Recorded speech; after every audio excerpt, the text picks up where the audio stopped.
ಎಲ್ಲಾ ಹಾನಿಯಿಂದ ಕೂದಲನ್ನು ರಕ್ಷಿಸುತ್ತೆ. ಬರೀ Amrut noni reach root premium hair oil. May 31ಕ್ಕೆ ವಿಚಾರಣೆಗೆ ಹಾಜರಾಗುವುದಾಗಿ ಪ್ರಜ್ವಲ್ ರೇವಣ್ಣ ಹೇಳಿದ್ದಾರೆ. ಆದರೆ ಪ್ರಜ್ವಲ್ SIT ಮುಂದೆ ಹಾಜರಾಗೋದು ಬೇಡ.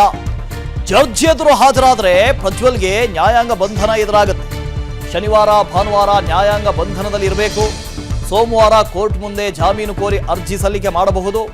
2 ದಿನಗಳ ಬಳಿಕ ಕೋರ್ಟ್ SIT ತನಿಖೆಗೆ ಕೊಡುತ್ತೆ.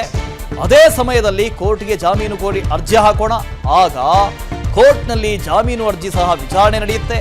ವಿಡಿಯೋದಲ್ಲಿ ಎಲ್ಲಿಯೂ ಪ್ರಜ್ವಲ್ ಮುಖ ಕಾಣಿಸಿಕೊಂಡಿಲ್ಲ. ಹೀಗಾಗಿ ಪ್ರಜ್ವಲ್ ಜಾಮೀನು ಪಡೆಯೋದು ಸುಲಭ.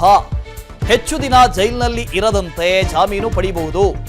SIT ಮುಂದೆ ಹಾಜರಾದರೆ ಹೆಚ್ಚು ದಿನ ಜೈಲಲ್ಲಿ ಇರಬೇಕಾಗತ್ತೆ. ಹೀಗಾಗಿ ಜಡ್ಜ್ ಎದುರು ಹಾಜರಾಗುವಂತೆ ಒಂದಷ್ಟು ಜನ ತಜ್ಞರು ಸಲಹೆ ಕೊಟ್ಟಿದ್ದಾರೆ. ಈಗಾಗಲೇ ಈ ಪ್ಲಾನ್ ಎಲ್ಲ ಆಗಿರುತ್ತೆ.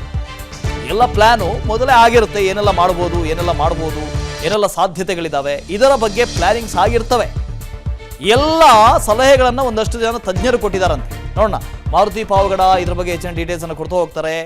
ಲೈವ್ನಲ್ಲಿ ಜಾಯಿನ್ ಆಗ್ತಾ ಇದ್ದಾರೆ. Maruti, very good morning. ಈಗಾಗಲೇ ಈ ಪ್ಲಾನ್ಗಳೆಲ್ಲ ಆಗಿರ್ತವೆ. ಆಯಿತು, 31ನೇ ತಾರೀಕು ಬಂದ ನಂತರ ಏನು ಮಾಡಬೇಕು, ಕಾನೂನು ತಜ್ಞರ ಸಲಹೆಯನ್ನು ಕೂಡ ಈಗಾಗಲೇ ಪಡೆದಾಗಿರಬಹುದು. ಏನೆಲ್ಲ ಸಾಧ್ಯತೆಗಳಿದಾವೆ ಅಂತ. Very good morning. ಮೊದಲನೇದಾಗಿ ಪ್ರಜ್ವಲ್ ರೇವಣ್ಣ ಅವರು ಅಧಿಕೃತವಾಗಿ ಅವರೇ ವಿಡಿಯೋದಲ್ಲಿ ಹೇಳಿದ್ದಾರೆ, ಮೇ 31ನೇ ತಾರೀಕು ಬೆಳಗ್ಗೆ 10 ಗಂಟೆಗೆ SIT ಮುಂದೆ ಹಾಜರಾಗ್ತೀನಿ ಅಂತ. ಆದ್ರೆ SIT ಮುಂದೆ ಹಾಜರಾದ್ರೆ ಮುಂದಿನ ಕಾನೂನು ಪ್ರಕ್ರಿಯೆಗಳು ಹೇಗಿರ್ತವೆ, ಇಲ್ಲವೇ ನ್ಯಾಯಾಧೀಶರ ಮುಂದೆ ಖುದ್ದು ಹಾಜರಾದ್ರೆ ಏನೆಲ್ಲ ರಿಲೀಫ್ ಸಿಗಬಹುದು ಅನ್ನುವಂತ ಒಂದು ಲೆಕ್ಕಾಚಾರ ಈಗ JDS ಪಾಲದಲ್ಲಿ ಆಗ್ತಾ ಇರುವಂತದ್ದು. ಹೀಗಾಗಿ ಮಾಜಿ ಪ್ರಧಾನಿ ದೇವೇಗೌಡರಿಗೂ ಹಾಗೂ ಮಾಜಿ ಮುಖ್ಯಮಂತ್ರಿ ಕುಮಾರಸ್ವಾಮಿ ಸೇರಿದಂತೆ ರೇವಣ್ಣ ಹಾಗೂ ಪ್ರಜ್ವಲ್ ಮಾರುತಿ, ಧ್ವನಿ ಕೇಳಿಸ್ತಾ ಇಲ್ಲ.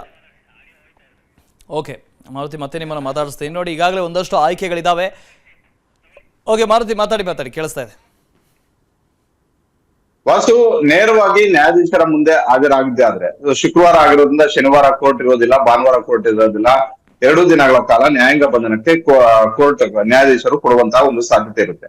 ಅದಾದ ಬಳಿಕ ಸೋಮವಾರ ನೇರವಾಗಿ ಕೋರ್ಟ್ಗೆ ಅರ್ಜಿಯನ್ನ ಸಲ್ಲಿಸ್ಕೋಬಹುದು. ಸೋಮವಾರ ಹಾಜರುಪಡಿಸಿ ಅನ್ನುವಂತಹ ಒಂದು ಆದೇಶವನ್ನ ಶುಕ್ರವಾರ ಇವರು ನ್ಯಾಯಾಲಯಕ್ಕೆ ಹೋದಾಗ ನ್ಯಾಯಾಧೀಶರು ಆ ತೀರ್ಪನ್ನ ತೆಗೆದುಕೊಳ್ಳುವಂತಹ ಒಂದು ಸಾಧ್ಯತೆ ಇರುತ್ತೆ. ಹೀಗಾಗಿ ಸೋಮವಾರ ಬಂದ ತಕ್ಷಣವೇ SIT ವಕೀಲರು ಒಂದು ಕಡೆ ಇವರನ್ನು ನಮ್ಮ ಕಸ್ಟಡಿಗೆ ಕೊಡಿ ಅನ್ನುವಂತಹ ಕೇಳೋದಕ್ಕೂ ಕೂಡ ಮುಂದಾಗ್ತಾರೆ.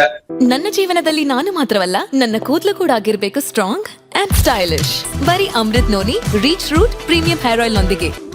Reach root premium hair oil. ಅದೇ ಸಂದರ್ಭದಲ್ಲಿ ಈ ಪ್ರಕರಣದಲ್ಲಿ ಏನ್ ಇಷ್ಟೆಲ್ಲ ವಿಡಿಯೋಗಳಿದ್ರು ಕೂಡ ಎಲ್ಲೂ ಕೂಡ ಪ್ರಜ್ವಲ್ ರೇವಣ್ಣ ಅವರ ಮುಖ ಕಾಣಿಸ್ತಿಲ್ಲ ಅನ್ನುವಂತಹ ಮೊದಲನೇದಾಗಿ ಆ ಒಂದು ಕಂಟೆಸ್ಟ್ ಅನ್ನ ತೆಗೆದುಕೊಳ್ಬೇಕು ಅನ್ನುವಂತ ಒಂದು ನಿರ್ಧಾರಕ್ಕೆ ಪ್ರಜ್ವಲ್ ರೇವಣ್ಣ ಪರ ವಕೀಲರು ಬಂದಿರುವಂತದ್ದು.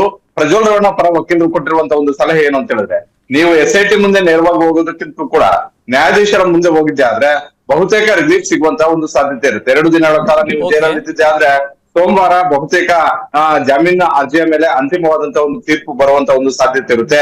ಹೀಗಾಗಿ ನೇರವಾಗಿ SIT ಮುಂದೆ ಹೋಗಿ SIT ಅವರು 10 ದಿನ ಆಗ್ಬೋದು, 15 ದಿನ ಆಗ್ಬೋದು, ನಮ್ಗೆ ಇನ್ನಷ್ಟು ತನಿಖೆಗೆ ಅವರ ಅವಶ್ಯಕತೆ ಇದೆ ಅಂತ ನ್ಯಾಯಾಲಯಕ್ಕೆ ಮನವರಿಕೆ ಮಾಡ್ಕೊಟ್ಟಿದ್ದೆ ಆದ್ರೆ ಆ ಸಂದರ್ಭದಲ್ಲಿ ಇನ್ನಷ್ಟು ದಿನಗಳ ಕಾಲ SIT ವಶಕ್ಕೆ ಕೊಡುವಂತ ಒಂದು ಸಾಧ್ಯತೆ ಇರುತ್ತೆ ಅನ್ನುವಂತಹ ಒಂದು ಮಾತುಗಳನ್ನು ಕೂಡ ಹೇಳಿರುವಂತದ್ದು. ಇಂಥ ಒಂದು ಸಲಹೆ ಬಂದಿರೋದ್ರಿಂದ ಪ್ರಜ್ವಲ್ ರೇವಣ್ಣ ಮೇ 31ನೇ ತಾರೀಕು ನೇರವಾಗಿ SIT ಮುಂದೆ ಹೋಗ್ತಾರಾ, ಇಲ್ಲವೇ ನ್ಯಾಯಾಧೀಶರ ಮುಂದೆ ಹೋಗ್ತಾರಾ ಅನ್ನುವಂಥದ್ದೇ ಈ ಕ್ಷಣದ ಕುತೂಹಲವಾಗಿದೆ. Okay, thank you Maruti. ಅನುಕ್ಷಣದ ಸುದ್ದಿಗಳಿಗಾಗಿ Vistara news YouTube channel subscribe ಮಾಡಿ. ಹೊಸ ಸುದ್ದಿಗಳ ನೋಟಿಫಿಕೇಶನ್ಗಾಗಿ ಬೆಲ್ ಐಕಾನ್ ಕ್ಲಿಕ್ ಮಾಡಿ.